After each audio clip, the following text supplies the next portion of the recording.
right. Can everyone hear me okay? Yep. Good morning, everyone. Welcome. You guys had 3 other sessions to choose from, and you chose to nerd out on auditing. So we appreciate you being here. My name is Peter Polanowski, and I'm a senior ESG consultant with SLR Consulting Canada. For those of you who may not know about SLR, we're a global firm. We provide a full suite of environmental and business solutions, and we partner with clients all across the project lifecycle, from strategy and design through to compliance and operations to end-of-life treatment and sustainability solutions. And we do a lot of EMS and QMS auditing, and increasingly we're being asked to do ESG assurance, all topics of which we're going to cover today. And yeah, without further ado, let's introduce our amazing panel. So we have Evan Baker and Allison Shellstad and Michael Harold, who are going to be our auditing experts. I'm not an expert, but they certainly are, and they're going to be the ones, engaging in the discussion today. So why don't we? Sure. Thanks, Peter. Hi, I'm Michael Harold. I'm from North Vancouver. I have been an environmental health and safety consultant since the late 1980s. I do a lot of compliance auditing, a lot of management system auditing. I've been involved on corporate audit teams for oil and gas companies, for utility companies, and for ports and airports. I'm currently the president of the Auditing Association of Canada, which is an organization that promotes auditing throughout the nation. We have a certification program for certified health and safety management system auditors. And I'm a CRSP in Canada, which is called a Canadian Registered Safety Professional. And within ECHO Canada, you may be familiar with the EP designations. So I'm an EP CEA and an EP EMSLA. Thanks, Michael. Yeah. Great. Thanks for choosing to listen about auditing. I know it's not always, we're always like we all have very thick skin and broad shoulders up here. So Allison Shellstad, I've been in the oil and gas industry for a little over 20 years. I did start in the IT industry and worked in technical writing, business analysis, and also project management. And then I ended up doing a lot of management systems design and went into assurance and then also in auditing. So I'm currently working with Strathcona Energy and spent a lot of time, Strathcona Resources, and definitely have spent a lot of time setting up their assurance program and also taking a look at setting up management systems as well. So really getting into that full cycle of an audit. And what I'm always interested in from an auditing perspective is just, are you taking a look at your lessons learned and are you incorporating those into your next year's plan? Over to you. Good morning, everybody. My name is Evan Baker, and I'm with SPAN Consulting. I'm the assurance practice lead. I'm just looking at my profile picture and thinking that looks a little outdated. Because I've been doing this environmental gig many, many years. And I say my title is Assurance Practice Lead. I've been certified as an auditor since 2003, but really try to look at audit as just one part of assurance, and I think we're going to get into talking about that. Excellent. Well, thanks, Evan. A few questions for the audience. So you came here for a reason. I want to know, with a show of hands, who here is already an auditing professional? Okay, so a good chunk of you. Who isn't? How many of you are aspiring auditing professionals? And how many of you have no idea on what auditing is? Okay, so everyone has some level of knowledge. I'll start with a joke that my colleague from SLR told me about auditors. They're like seagulls. They show up uninvited. They squawk a lot, eat your lunch, crap all over you, and then fly off in the sunset.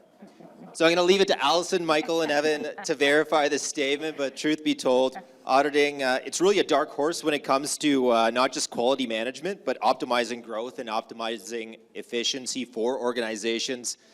And of course, audits are an integral part of regulatory and compliance requirements, but they're also crucial for determining an organization's existing or newly implemented successive products, systems, and processes. So the first little bit, we're going to talk about the what, why, and the how of auditing.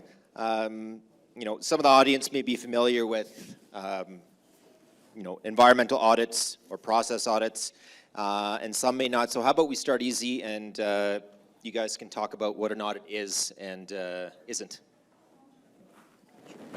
Who wants to start? Sure, I'll kick it off. So what it isn't is just getting together and say, hey, let's go take a look at something and see how they're doing. An audit is a very structured process where it's really important to define the goals, the objectives, the scope, the criteria that you're going to use, and following that process all the way through. So it's not something that's very haphazard. It's something, I think, the key thing is planning and communication when it comes to audits. And to echo that as well, you get audit, everybody starts to classify audits with everything they do when they're really doing an assessment. So some of the guidance that we give is you can't audit yourself. You really want to make sure that there's that independence. And if you guys are familiar with those lines of defense and that model, it's really sitting in that sort of third line of defense. So, and having that really level of independence.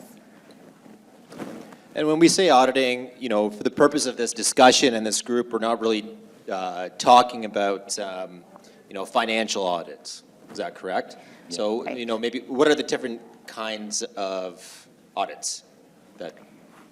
Well, yeah, we can do compliance audits. So particularly environmental compliance, you look at laws and regulations that are applicable to your organization. Typically, you'd want to put a registry of legal requirements together, which will be your criteria for your audit. And then again, compliance audits are strictly looking at regulations and laws. There's also the management system audit, which is more of a voluntary audit, like an ISO 14001 or ISO 45001. And there are definitions. CSA has an environmental audit standard, Z773, and that basically says it's a systematic documented verification process of objectively obtaining and evaluating evidence to determine whether an organization's activities conform to federal, provincial, and local laws. So it's a very detailed, methodical process. It's not a finger point. It's not a phase one. A lot of people are like, oh, I just did a phase one audit. That's not an audit. Phase one is looking at site contamination, and it's not looking at regulatory compliance or management systems. Yeah, and I just add to that, because my background, I come from an environmental background. I think Michael comes from a health and safety background. I've really found that audits have evolved. So I started out doing strictly environmental audits, and then I got involved in integrated environment, health, and safety audits. And then it became more of operational audits, where you're trying to look at a lot of different aspects of a company's operations. So sometimes audits are still segregated into one topic or another, but in other cases, I find there's much more integration of topics that's starting to come into the audit business. And I think with internal auditing, because with internal auditing, traditionally you look at your financial health of a company, and the bulk of the auditing that we do here is on the operational side. So we even used to call our group operational assurance as well. But I think with some of the ESG reporting, some of that gets a little bit grayer on what foot are you in from an internal versus operational audit. Yeah, absolutely, and we'll talk about that a little bit later.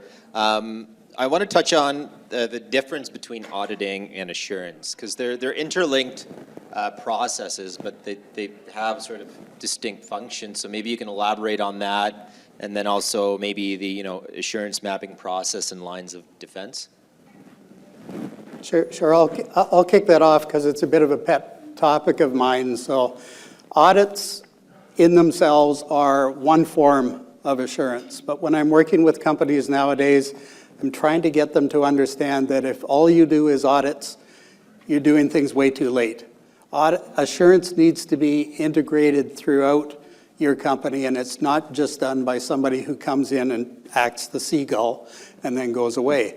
Assurance should be, you need to really consider assurance right down to what are your controls in the company? And that's sort of your first level of assurance. And then from then on, or your first level, call it first level of assurance. And then after that, what do you do internally to make sure those controls are being followed to get to the point where you're in compliance, you're following your management system? So the next level of assurance is things like inspections and observations. And then you go up another level and you start talking about assessments, self-assessments, gap assessments. Are you assessing what you're doing, particularly if you risk it first? What are the most risky things that you've got going on? You should be doing self-assessments to that. And then once you get up to the top of the pyramid, then start thinking about audits. And if you've got all those other things embedded in your organization, then when the audit comes in, the seagull shouldn't have a lot of crap. You know, the seagull should be saying, there's nothing here for me. And that's an audit report I haven't written yet, where I have no audit findings.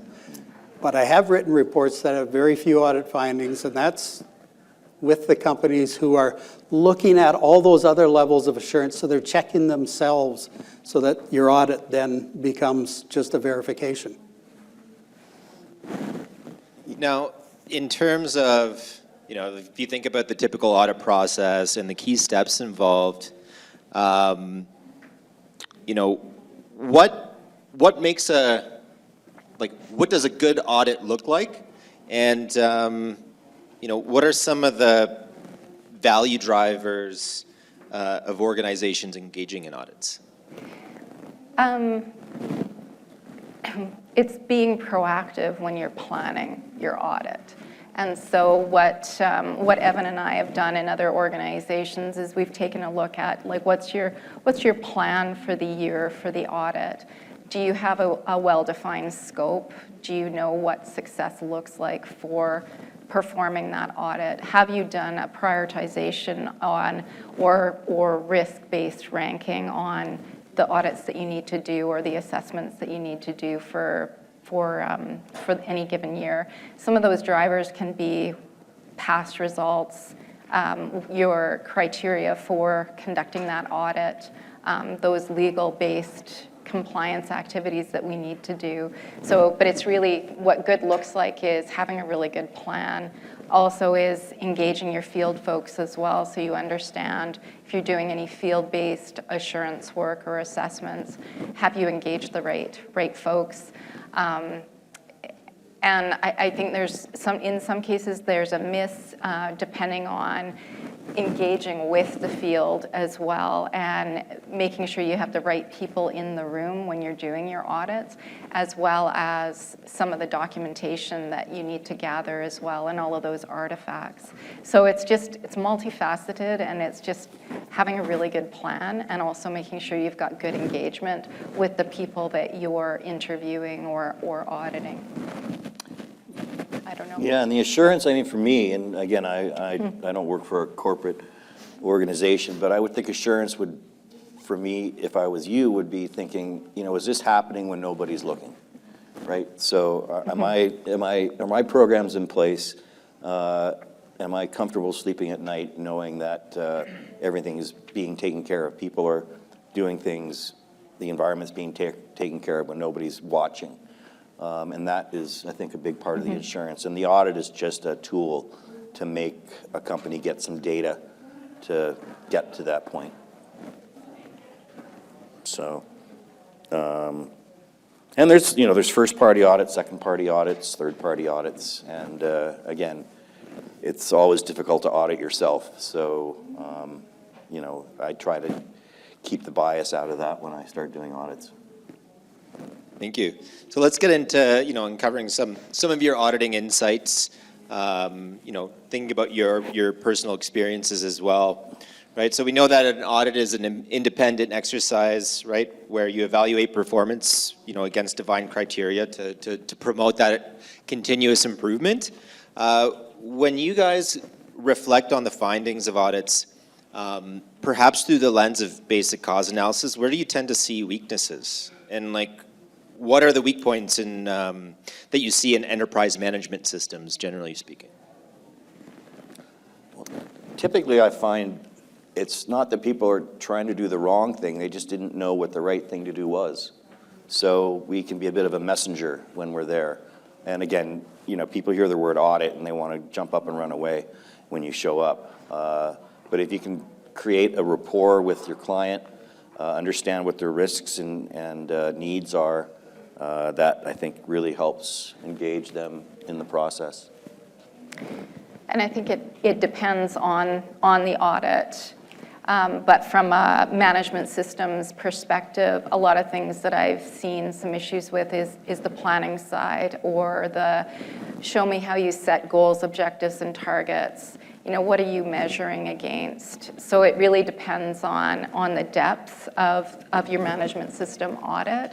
And also, are you looking at, the CER-based regulations, and just making sure that you're meeting all of those criteria. And I typically take a look at what's the external auditor's finding, what are our regulators saying, and the CER is really good at promoting all of that and publishing it. So it's all part of the public domain.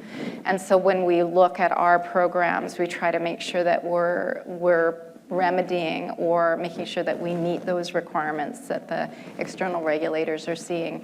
But a big one that I've seen a lot is just those goals, objectives, and targets in the planning side from a management systems perspective. But just you would have more insights on the environmental program itself and some of the bad actors you've seen. Yeah, so I'd say largely these days, environmental programs, well, they've come a long way from what they used to be. So I don't think the programs themselves are really the biggest issue that I tend to see, but invariably, if I'm auditing a management system of a company, what I want to start with is leadership and the leadership commitment. Because if a company embarks on a management system journey and leadership isn't fully involved, it's just not going to work. And I can think of several audits I've been on where once we start talking to leadership, we get a pretty good idea of how the rest of the audit might go. And if that leadership is fully committed to a management system and to making a management system the way we do business rather than something we add on to our business, that is what makes a difference in a management system. And you can tell that when you go in to do an audit of a management system, how much the leadership is engaged. How much are they actually communicating with the company? Are they living the management system themselves? So I'd say leadership, every management system standard has leadership at the top, leadership and commitment.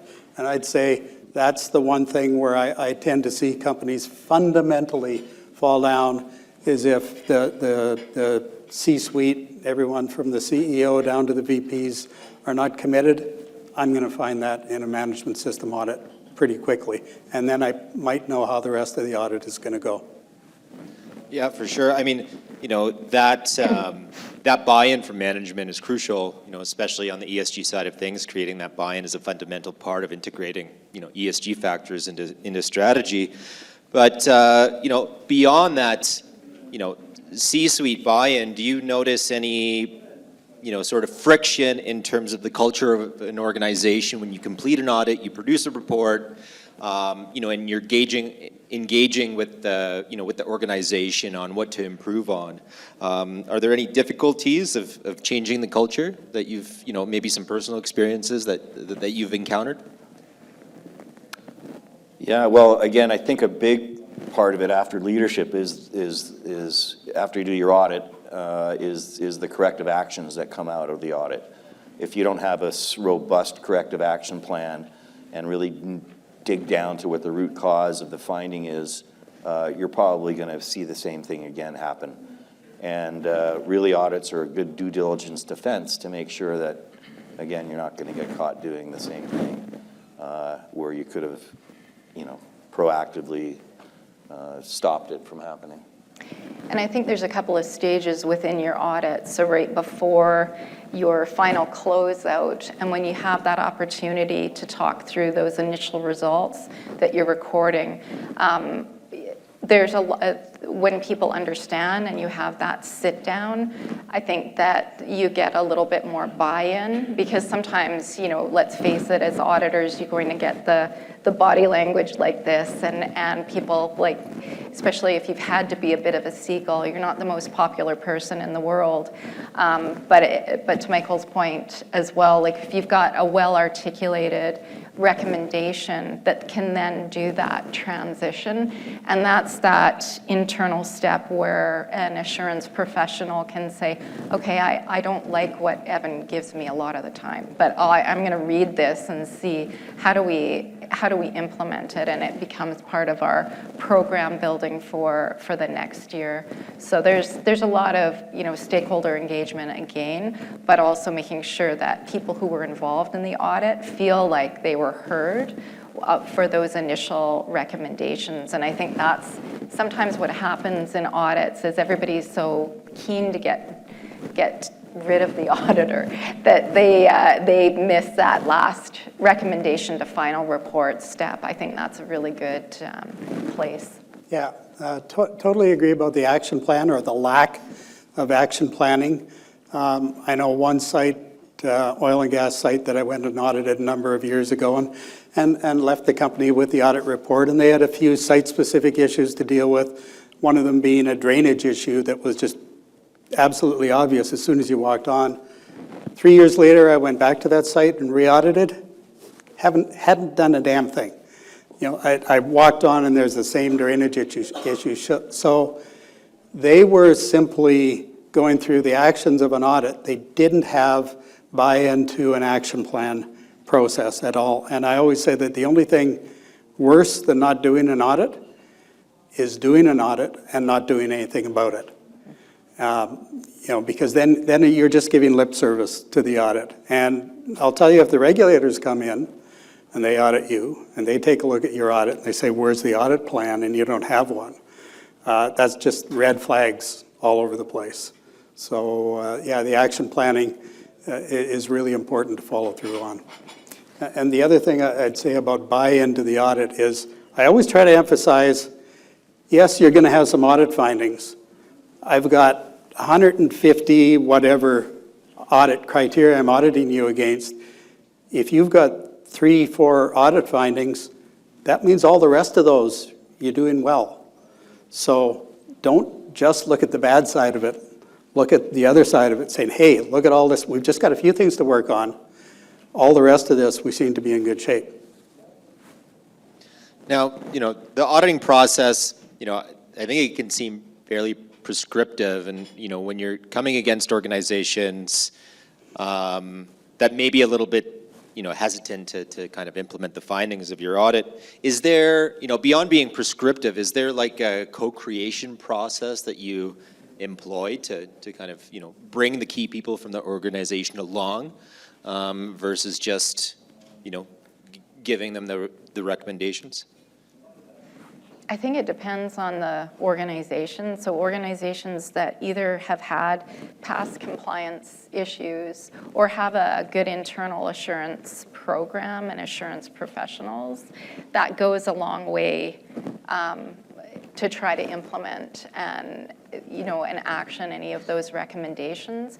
The other thing that's important as well is depending on where your audit source is coming from and how are they classifying their findings? So are they high, medium, low? Are they opportunities for improvement, non-conformance, non-compliance? But sort of the strength of what those findings are and the classification. And a common language, I think, works as well, I'd say, because in some cases you'll have companies who don't have a standardization, so they're just giving whatever the external auditor is providing to them. But I just find that there's a little bit of Yeah. common definitions, and sometimes if the company doesn't know what they want, and they don't know what they don't know, it's just they work with external consultant to try to build that internal knowledge and internal practice.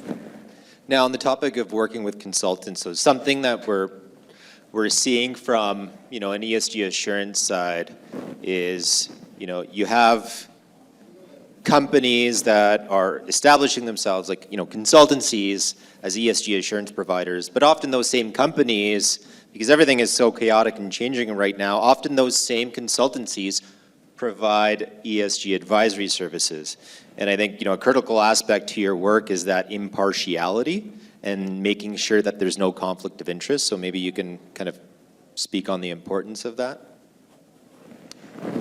Yeah, well, again, I've done ISO 14,000 registration audits for companies, and we're not allowed to provide recommendations in those audits. But when I'm doing a management system audit that's not a registration audit, the clients typically do want the recommendations, and that's something you should think about when you're hiring a consultant. Do you want the consultant to provide recommendations? Because that could be a red flag, could be something that if you don't do that recommendation and a regulator comes in and says, oh, look, we found that your tank wasn't registered and you had an audit and your tank should have been registered, the fines can be a lot higher. So you don't have a due diligence defense if you don't correct the actions. But again, if you don't want recommendations in your report, then there's that smoking gun that's not quite there. But you may want the recommendations in a separate letter, not in the audit report. And I think it depends on the size of the organization that you're working with. So some of the bigger firms have that level of independence from each other.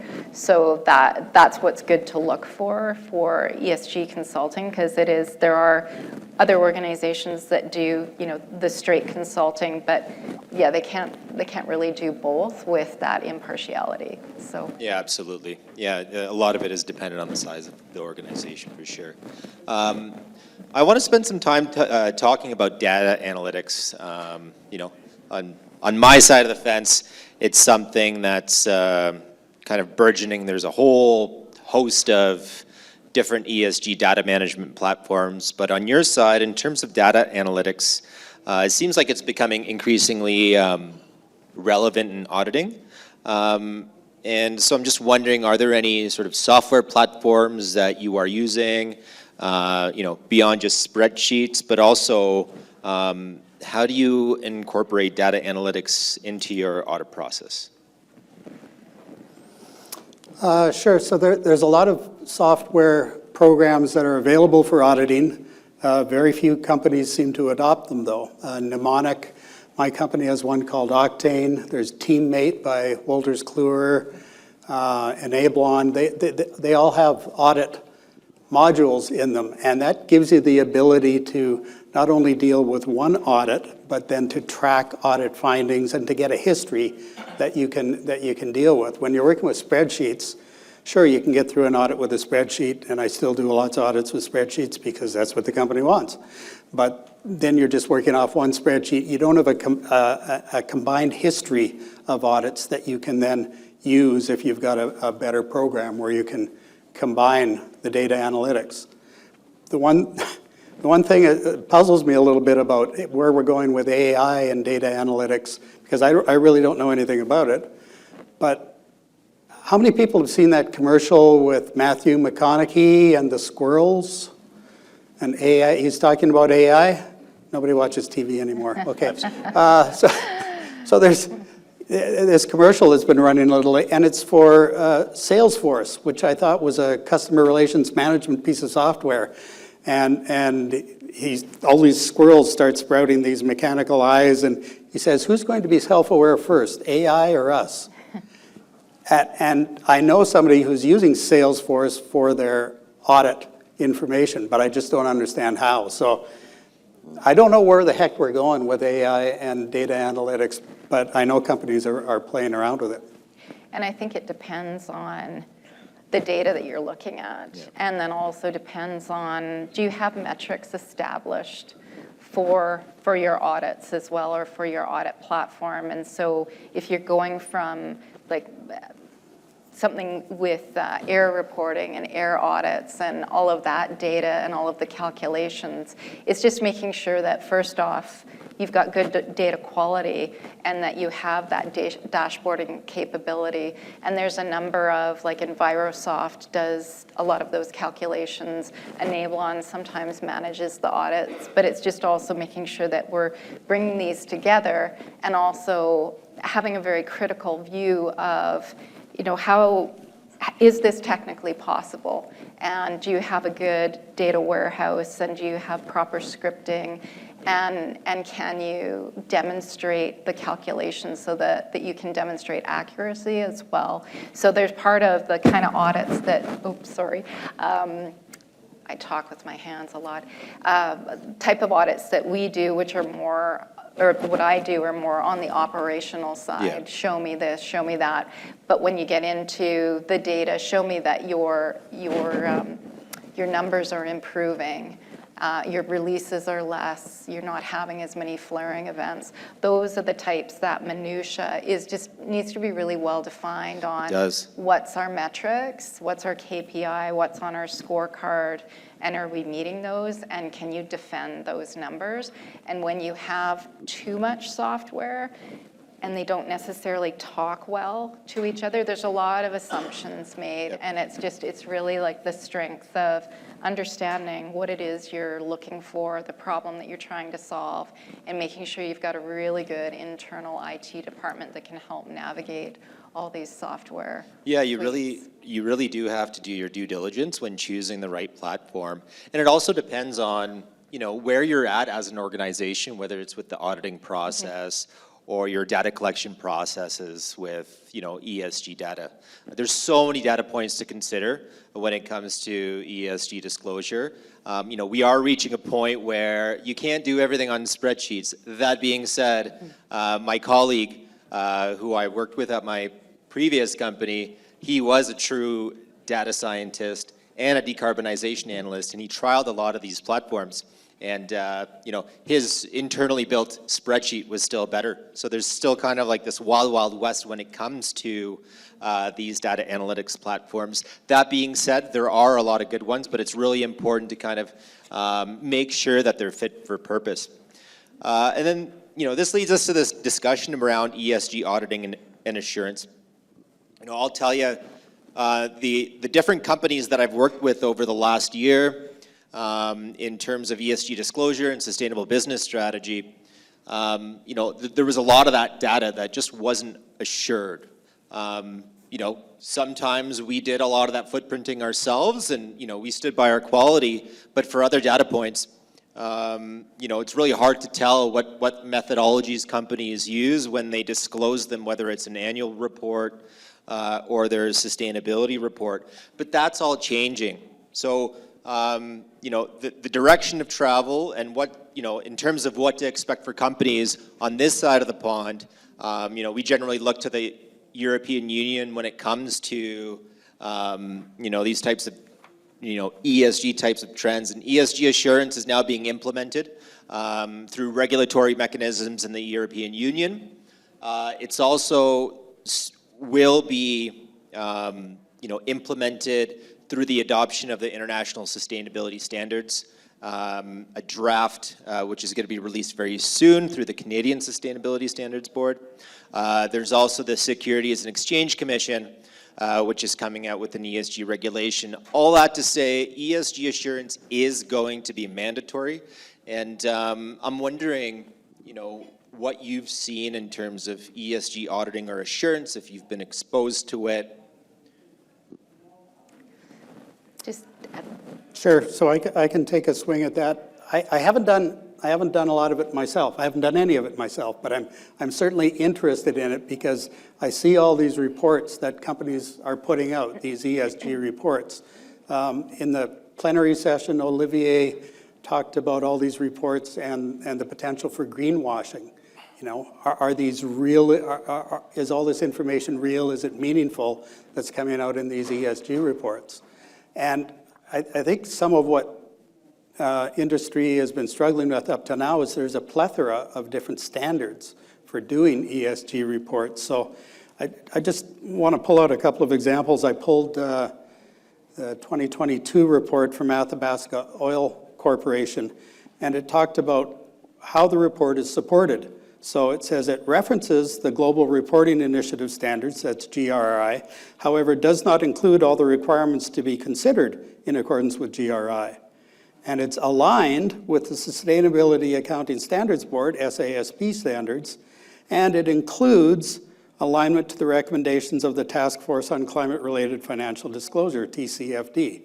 So there's three and four-letter acronyms of different standards that companies can use, and they may not, none of them may actually fit the requirement of any one company. So you have to sort of wade through, I think, on the assurance side and figure out what are they, not only the standard, but do they really understand their goals and objectives and what they're trying to accomplish with their ESG report.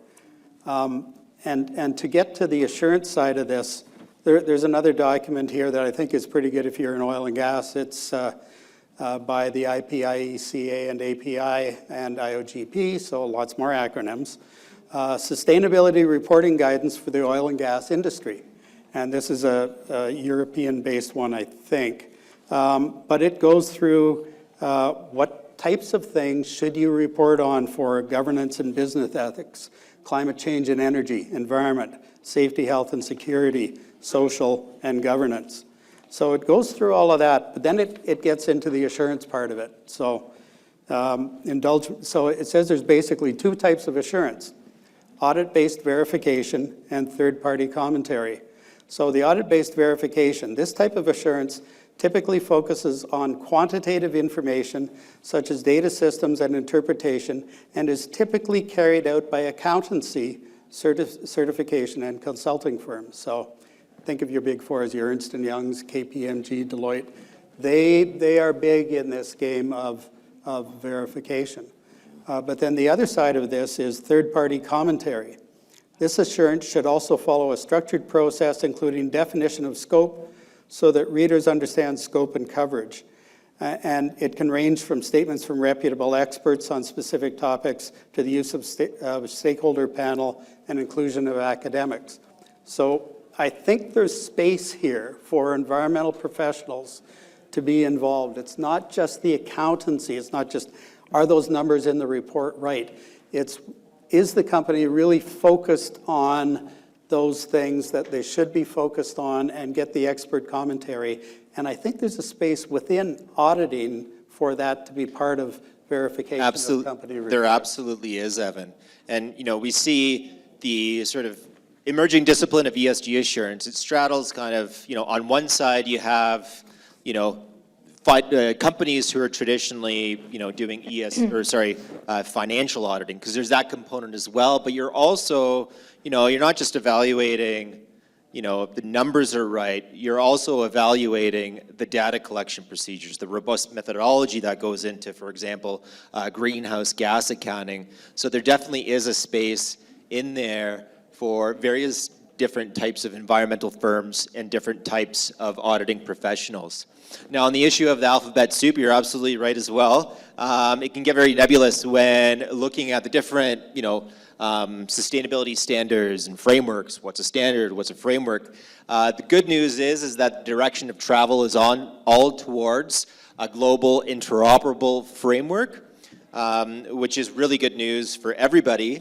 And then on the ESG assurance side, not only are there regulations, but there's upcoming international standards to become certified as an ESG auditor, or to provide that limited or reasonable assurance. So things are moving in the right direction there.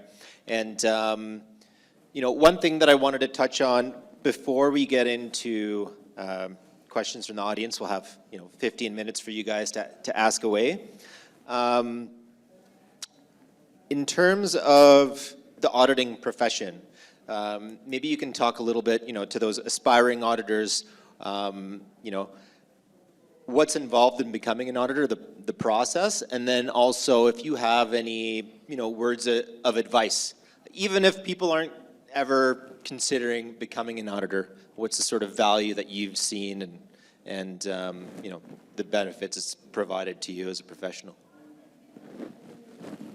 Well, there are standards. There's ISO standards 19011, which talk about how to do a management system audit, and there's certain criteria in terms of education, professional expertise, background, and then again, if you want to be an EP designated auditor with Echo Canada, they have certain criteria. I'm a core auditor. I don't know if people are familiar with the core certificate of recognition process, but there's certain criteria in order to become a core auditor that you have to meet. And then there's always the, you know, the professional development that you have to do to maintain your certifications. So, yeah, I mean, if you want to become an auditor, it's fun. I mean, you get to go, you see a lot of places, you meet a lot of people. Try not to be a jerk. Sell it to me, guys. Sell it. Yeah. You get your travel paid for, free food. But I don't know. I just want to get just go back to that ESG. When I'm looking at ESG stuff, I'm looking for continual improvement. So this stuff has not been like, you know, if it's their first ESG report, great. They may have had a CSR report or something went along GRI, but like for me, if there's more than one report, I'm looking to see not only have they identified what they need to look at, but are they improving every year? Yeah. So. The auditing opportunity, if you really want to see what goes on in a company or a lot of companies, in a lot of different parts of the company, rather than just working in one part of the company, auditing will get you there. I've audited a lot of places in Canada, in the US, in Europe, and I've seen a lot of different parts of operations. So auditing can really take you into a lot of different opportunities. If you're in a company that's got an audit program, see what they're doing. See if there's a way that you can get involved. I've set up audit programs in companies where I pull in people, I pull them out of their jobs for 2 weeks and say, hey, we're going to do an audit. And I go through a teaching process. And they really learn a ton about the organization and about things like record keeping and how to develop a proper program and a process. Just by auditing those things, you take away a lot as well. So if there's an opportunity, go for it, chase it down. Yeah, a few of my clients have asked to shadow me on an audit so that they get the experience of the audit and get a little more familiarity with, you know, the planning, because really a big part of the audit is the planning ahead of time. Going on site doesn't take most of the time. It's the planning and the reporting. So if you can plan it ahead of time and you got, you know what you're looking at, you know how many days you're going to be there, you've got all your criteria, you've identified the auditors with the proper expertise, because you don't want someone who's really good in hazardous waste, you know, doing an air pollution audit. So you got to consider all these factors. So, Allison, any Just words of wisdom? Yeah, just again echoing. Sometimes it's good to just shadow someone when you're getting started to identify, is this really what you're interested in doing? And there's benefits for either working in consultancy or in industry as well. So I've done both. I keep on landing back in industry for whatever reason and doing internal to the company. But there's a lot of great opportunities to learn the operations really well. But to also key in on what Michael's saying, planning is key, but also that report writing is it's an art as well, and making sure that, you know, you're able to deliver those good reports that are meaningful and you can make a difference in continual improvement. Well, Evan and Michael and Allison, thank you so much for the discussion. I see no one is sleeping, so I hope everyone walked away with something. Thank you. Now it's time for you guys to ask away. I have a question. My name's Jen. I work for the City of Calgary, a very complex organization.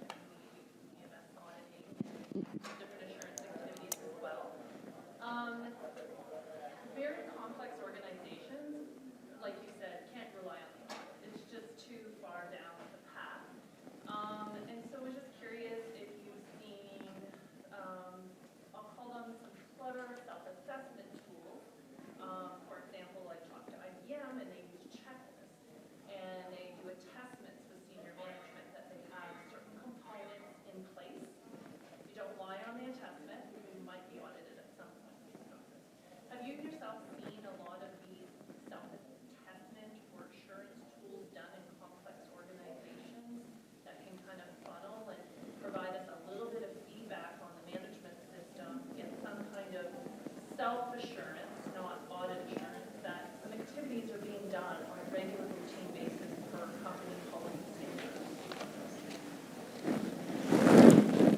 I can't say I'm familiar with softwares, but certainly having a robust program in place will help do that. I think you have to identify what metrics you're looking for, and based on that, research the proper tool that's going to work for you.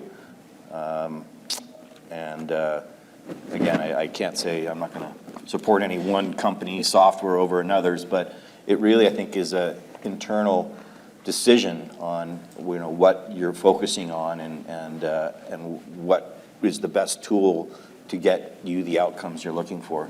Just following up, not thinking of a tool per se, but your kind of opinion on the self-assessment. So if different, let's say we've got a group, 30 different groups that work in an organization, and each of those sections or divisions provide a report to you, your assurance team, that they have some things in place. We've done our annual environmental impact analysis. We're done. Or we've done certain inspections that are done, and you get that attachment. So in other words, you might not go and audit them, but you're going to get the feedback if they've done these activities or not. Have you seen any companies that do that kind of thing? And then when you go back and you audit them and say, wow, those are really good tools that have kept the ball rolling and provided, that we're being compliant with company policy procedures and standards. That's really kind of quiet, kind of gone in, we'll get to audit them for the third year. But I'd like to know, or in the second year, that they have gone and done their annual this, that, or the other, whatever they go in and ask for. Just wondering if you've seen that approach done, and then it shows up really well in the audits when they have these things better than what they do. Where I've seen it work well is when you have the structure of a management system set up so that you holistically can take a look at things that are across an organization. And so if you have a standardization on what's the plan for the year, and you also have some metrics saying, are we measuring against your maturity rating? Are we measuring against, meeting these specific criteria? But maturity rating is a good way to kind of determine how the health of everything. And then also the end of the day, doing your management review as well. So within your programs, have you done all the assurance activities? What were your major projects that you were doing this year? Did you have enough resources to do everything that you said that you were going to do? But it helps when you have that overarching kind of, this is our rate, this is how we're measuring ourselves too. In terms of software, any of the auditing software you can use for that. Our software, Plug, Octane, we set it up for doing self-assessments, but any of the auditing software will do that. Take a part of your requirements and look at doing a self-assessment against those requirements, maybe quarterly or maybe it's semi-annually, but doing it in pieces. You're not trying to undertake the whole thing at once. You're trying to do an honest self-assessment of where are we at. And then when I come in the audit and I see you've done that and you've made actions as a result of that, gold star. Yeah. Any other questions? Yes. Miles with the Sierra Group. Firstly, thanks for telling us that audits aren't boring. I have a follow-up question on ESG audits because it seems to be the buzzword we're getting from clients these days. Can you do us an ESG audit? Nobody knows how to do it. It seems to relate a lot around supply chain management, material management. The host corporation may have an EMS in place, it may have reporting systems, but their suppliers don't. And I think we're not buying from child labor mines in China. We're not buying human rights infringements from solar panels. I'm just wondering if you had any experience on that sort of supply chain ESG audit. Thank you. Short answer is no, Miles. But then you're starting to get into the scope 1, 2, 3 requirements for reporting. And if you're looking at supply chain, now that's your scope 3 requirements for the most part, rather than the scope 1, the direct, and scope 2, the indirect. And now it's your whole supply chain. That is just difficult. No, I haven't gone there, but I think that is the biggest stumbling block for a lot of ESG reporting. And yeah, I can certainly chime in here. There's so many, again, like, there's a problem with having one global standard. We're figuring it out on the disclosure side, but on the assurance side, companies have their own different methodologies. That is changing. When you talk about supply chain due diligence, which is increasingly becoming important and mandated, you know, looking under the hood of your tier 1, 2, 3, 4, 5 suppliers can get very difficult, you know, on scope 3 emissions alone, let alone everything else. You know, from a mandatory requirement point of view, on January 1st, the Government of Canada did implement the, basically our version of the Modern Slavery Act. So it's the Forced Labor and Child Labor in Supply Chains Act. So companies now have to start reporting on any of those risks. But from an assurance standpoint, you know, it really is up to the company. You know, and there's a lot of different methodologies. Speaking for SLR, we do have teams that do exactly just that in terms of supply chain due diligence. So, you know, looking at the various tier suppliers, doing value chain mapping and risk assessments. But yeah, still the wild, wild west, but, you know, slowly getting there. And, you know, look out for those ESG assurance global regulations that are going to come out in late 2024. Hopefully they will help. Yes. I'm asking this question from the perspective of a small company that provides waste management services. We are subject to third-party audits by our customers. And so we've had some really great auditors. We've had some not great auditors. And my question is, what is your advice for a company that wants to formalize its assurance process to be better prepared for that whole audit process? It's good to set up a assurance program.